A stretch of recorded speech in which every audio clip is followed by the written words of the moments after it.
വീട്ടാവശ്യത്തിലേക്കാണെങ്കിൽ നമുക്ക് ആവശ്യത്തിന് വെള്ളം ചേർത്ത് നമ്മൾ ഇതിൻ്റെ അടുത്തൊരു പുൽത്തൈലമാണ്. പുൽത്തൈലം എന്ന് പറയുന്നത് പെർഫ്യൂം, മണത്തിന് വേണ്ടി പെർഫ്യൂം പലതരത്തിലുള്ള ഇതുണ്ട്. പക്ഷെ നമ്മൾ പുൽത്തൈലാണ് ഉപയോഗിക്കുന്നത്.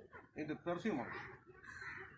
മറ്റ് സൈഡ് എഫക്റ്റുകളൊന്നും ഇങ്ങനെ വെച്ചിട്ട് വീണ്ടും 1 മിനിറ്റ് ഇളക്കണം. നന്നായിട്ട് ഇളക്കണം. എല്ലാവർക്കും ഉപയോഗിക്കാം. സൈഡ് എഫക്ട്സ് മറ്റേ നമ്മുടെ ഓരോ ഫ്ലേവർ ഉണ്ട്. പൈനാപ്പിളിന്റെ അത് ഇഷ്ടമുള്ള ഫ്ലേവർ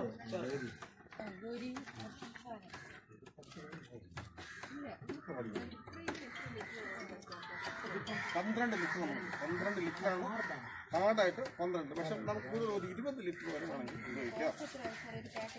ഇതിപ്പോൾ 2 ലിറ്റർ. അപ്പോൾ ഇതിൽ 6 കപ്പ് ഒഴിച്ചു. അപ്പോൾ നമ്മൾ ഇതിൽ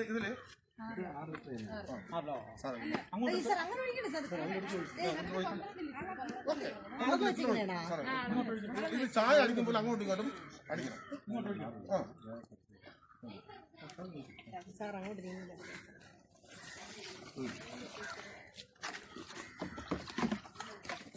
അതിലാണ് അത് ഇനി കലക്കിയിട്ട് അങ്ങോട്ട് ഇനി നന്നായിട്ടൊന്ന് കലക്കി പിടിക്കണം. ഇത് വെച്ച് കലക്കാം. ഇത് വെച്ച് മിക്സ് ചെയ്യുന്നുണ്ട്. ചായ അടിക്കുമ്പോൾ അങ്ങോട്ടും ഇങ്ങോട്ടൊക്കെ അടിക്കും.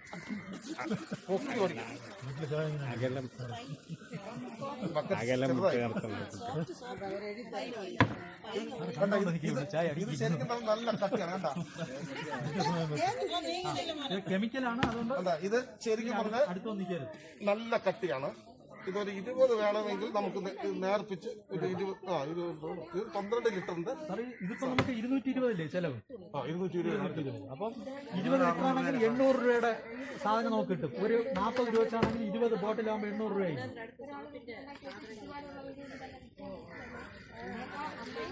കുറഞ്ഞു കിട്ടും. ഇതാണ് നല്ല കട്ടി.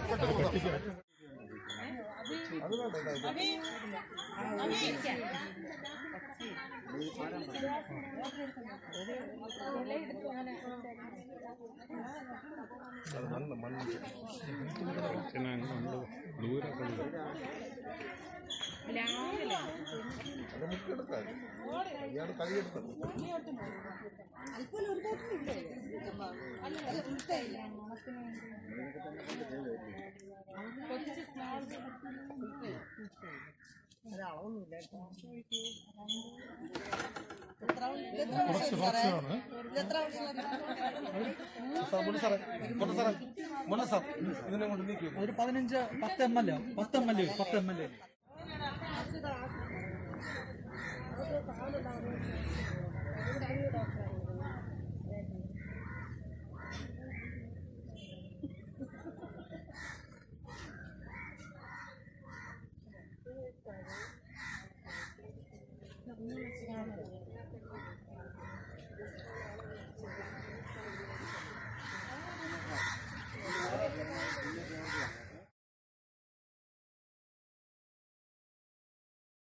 മരത്തിൽ നിന്ന് നമ്മൾ ഉണ്ടാക്കി പൗഡറാക്കി എടുക്കുന്ന മരപ്പൊടി.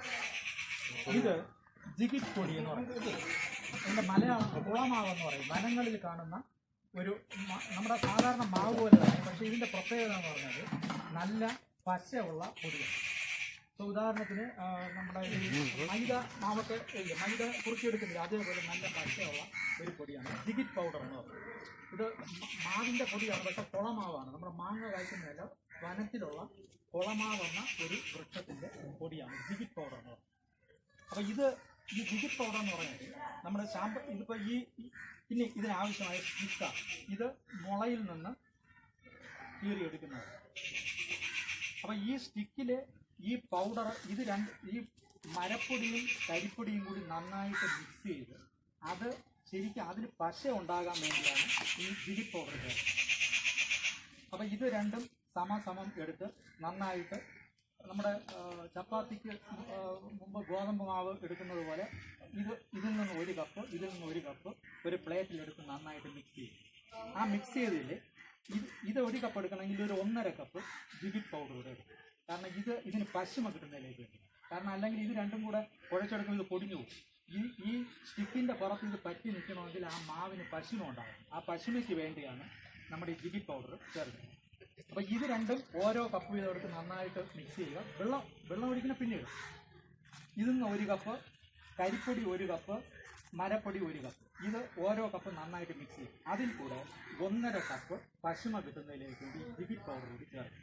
അപ്പോൾ ഇത് നന്നായിട്ട് മിക്സ് ചെയ്തതിന് ശേഷം ഇതിൽ നമ്മുടെ ആവശ്യത്തിന് വെള്ളം ഒഴിക്കും. വെള്ളം ഒഴിക്കുന്ന പറഞ്ഞാൽ പിന്നെ ഗോതമ്പ് മാവ് നമ്മൾ ചപ്പാത്തി ഉണ്ടാക്കാൻ വേണ്ടി ഒന്നിച്ചൊഴിക്കില്ലല്ലോ, കുറേശ്ശെ മാവ് എടുത്തിട്ട് അതിനനുസരിച്ച് വെള്ളം കൂട്ടി കറക്റ്റ് ആ ഗോതമ്പ് വരുന്ന അതേപോലെ പ്രത്യേകിച്ച് അളവൊന്നുമില്ല. അപ്പം നമ്മൾ എടുക്കുന്നതനുസരിച്ച് ഇത് 3ൻ്റെ മിക്സിങ്ങിലാണ് കാര്യം. മിക്സ് ചെയ്ത് വെച്ചതിന് ശേഷം വെള്ളം ആവശ്യത്തിന് ഒഴിച്ച് ഒന്നിച്ചൊഴിക്കുന്നില്ല, ആദ്യം കുറച്ചൊഴിക്കുന്നു, നന്നായിട്ട് വരവുന്നു, കുറച്ചുകൂടെ ഒഴിക്കുന്നു, കറക്റ്റ് പരുവം വരുന്നതുവരെ വെള്ളം ഒഴിച്ച് നന്നായിട്ട് ഉരുക്കി നമ്മൾ എടുത്തതിന് ശേഷം ഈ സ്റ്റിക്കിൻ്റെ പുറത്ത് ഇത് ഒരു സ്റ്റിക്കിലേക്ക് നമ്മളൊരു ചെറിയ നെല്ലിക്കയുടെ അളവിന് ഒരു ചെറിയ മണത്തിന് വേണ്ടി ഉപയോഗിക്കുന്ന പെർഫ്യൂം. ഇത് റോസിൻ്റെ അപ്പോൾ ഇത് പെർഫ്യൂമാണ്, അത് നല്ല മണം കിട്ടുന്നതിന്. അപ്പോൾ ഇത് ഒരു ബക്കറ്റിൽ ഈ പെർഫ്യൂം കലക്കി വെച്ചിട്ട് ഇത് മുക്കി എടുത്തിട്ടാണ്. ഇത്രയേ ഉള്ളൂ, വളരെ സിമ്പിളാണ്, നമുക്കത് ഉണ്ടാക്കിയെടുക്കാൻ പറ്റുന്നത്. മഴയായതുകൊണ്ട്